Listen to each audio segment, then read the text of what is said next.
تیسری جو ہے سر پر کھڑی ہے، دور نہیں ہے، جس کو حدیث میں کہا گیا ہے الملحمۃ العظمی، تاریخ انسانی کی عظیم ترین جنگ، اور وہی صلیبی جنگ جس کا آغاز بوسنیا سے ہو چکا ہے۔ بہرحال اس وقت جو میں کہہ رہا تھا، ورنہ میرے پاس تو یعنی یہ کہ درد دل کہنے کے لیے وقت نہیں ہے، مجھے اپنی بات کو محدود کرنا پڑ رہا ہے، لیکن میں اب آ رہا ہوں اصل موضوع کی طرف، کہ ایک امکان تو یہ ہے کہ اس بلاک میں اسلام کا احیاء ہو، اور اس کے لیے کچھ نویدیں بھی موجود ہیں احادیث نبویہ میں۔ وہ تو آپ نے سنا ہوگا اقبال کا شعر، میرے عرب کو آئی ٹھنڈی ہوا جہاں سے، میرا وطن وہی ہے، میرا وطن وہی ہے۔ حدیث میں آتا ہے یخرج الناس من المشرق یؤتون للمہدی یعنی سلطانہ، مشرق سے فوجیں نکلیں گی کہ جو کہ مہدی کی حکومت قائم کریں گی۔ یہ مہدی اہل تشیع کے مہدی اور ہیں، ہمارے مہدی اور ہیں۔ اہل تشیع کے عقیدے کے مطابق ان کے بعد میں امام جو روپوش ہو گئے تھے وہ امام مہدی ہے، وہ ظاہر ہو جائیں گے، ابھی امام غائب ہے، پھر وہ ظاہر ہو جائیں گے۔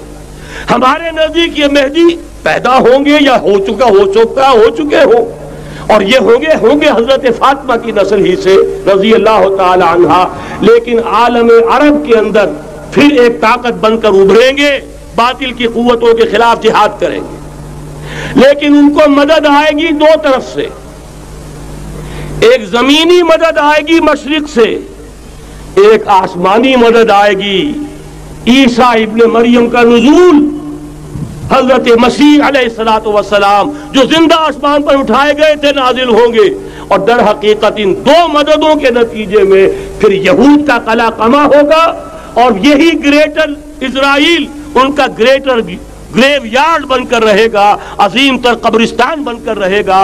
اس کی بڑی واضح حدیثیں موجود ہیں، اس کی بڑی تفصیلی خبریں موجود ہیں، یہ احادیث کی کتب کے اندر، بدقسمتی سے ہماری اس کی طرف توجہ نہیں ہے۔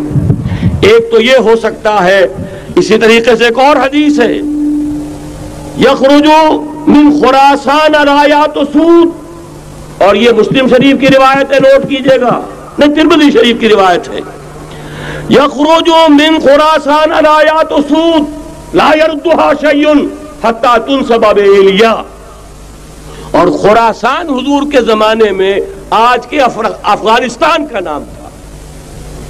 یہ افغانستان میں جو جہاد ہوا ہے، غلطیاں ہوئی ہیں اور غلطیوں کا خمیازہ بھگت رہے ہیں، یہ تو اللہ تعالیٰ کی سنت ہے جس میں اللہ نے صحابہ کو بھی ایگزمپٹ نہیں کیا، غلطی کی سزا دی ہے۔ 35 صحابہ کی غلطی غزوہ احد میں ہوئی، جہاں سے حکم تھا کہ مت ہٹنا، 50 میں سے 35 ہٹ گئے، نتیجہ کیا نکلا؟ فتح شکست میں بدل گئی، 70 صحابہ شہید ہو گئے۔ اللہ تعالیٰ نے فرمایا وَلَقَدْ صَدَقَكُمُ اللَّهُ وَعْدَهُ إِذْ تَحُسُّونَهُم بِإِذْنِهِ حَتَّى إِذَا فَشِلْتُمْ وَتَنَازَعْتُمْ فِي الْأَمْرِ وَعَصَيْتُمْ مِن بَعْدِ مَا أَرَاكُم مَّا تُحِبُّونَ۔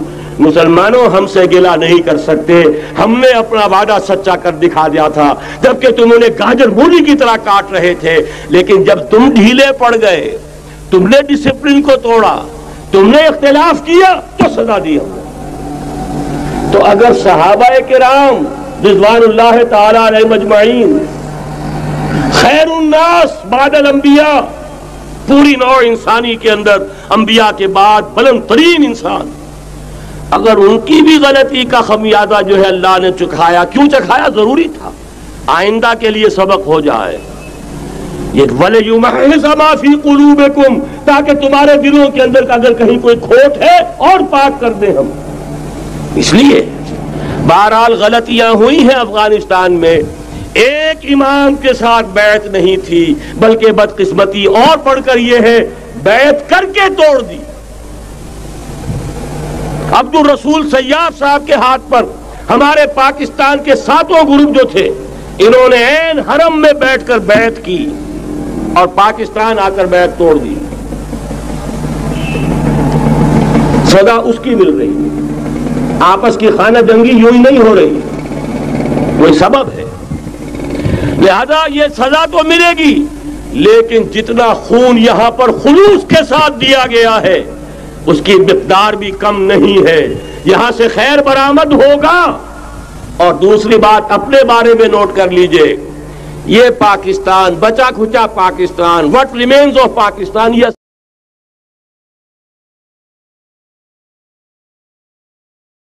اصل میں ہے کیا؟